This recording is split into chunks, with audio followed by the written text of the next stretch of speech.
Hi, I'm going to talk about beginning bouncing strokes, okay? I want you to take your bow hand and move it up to a lighter point. I got this idea from Paul Rowland, great professor that used to teach at the University of Illinois. So by holding it up here, it makes the tip of the bow feel much lighter. Now I want you to, maybe on the D string, just push. You're not moving sideways at all. You're just going up and down and feeling the bounce, okay? Now you can go to the A string by dropping the right elbow. This stays in a line. This part of the stick and the upper arm move directly or together. You're going to go from the D string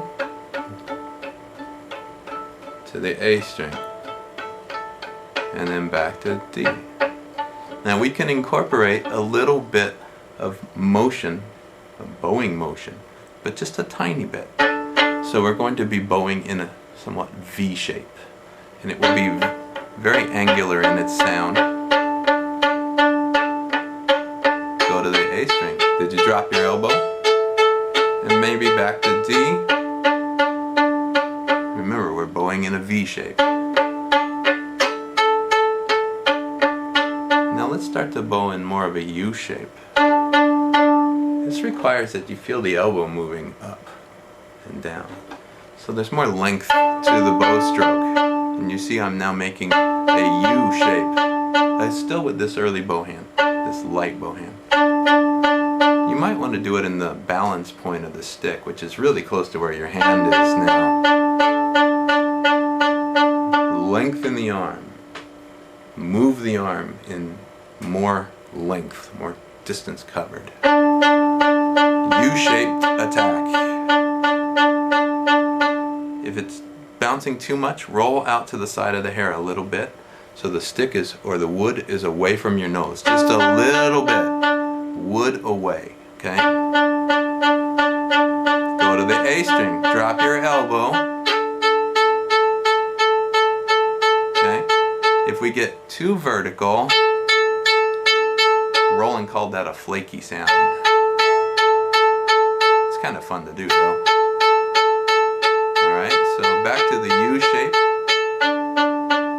Now, if you're already playing Twinkle, you could do it maybe starting on open D. I think it's easier on the lower strings because the bow bounces easier on this angle than on this angle. It takes more control on the E string. That doesn't mean you shouldn't work on it. Work on it a lot. Let's start. We're going to do Twinkle. 4 notes. Change. 4 notes.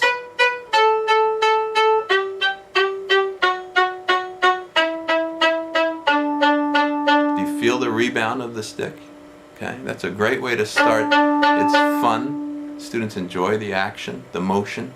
They give you something else to do as a teacher in a group class. And teach them spiccato. That's what we're doing, is spiccato. After they can do that, perhaps you can then move down to the traditional bow hand.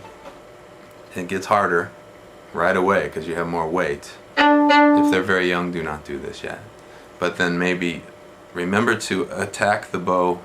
Attack is an ugly word, I don't like it, but you're going to approach the string with the wood away from your nose slightly to absorb that noise. And it's still the arm swinging.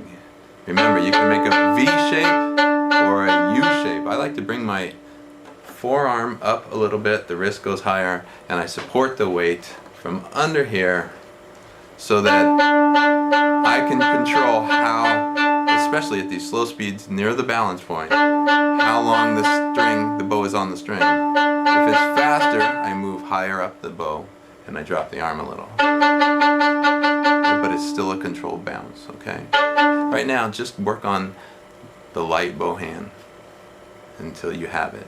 Once you have that one, then go to the more advanced bow hand or the irregular bow hand. Roll the stick away from you. Experiment with different spots. What would happen if you tried it up here?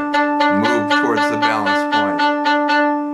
What if you're longer on the string? Your contact.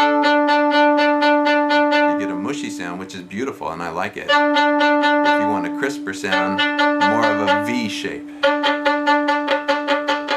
It'll get out of control and bounce too much very quickly though. So experiment with all those things. All right? Good luck. Thanks.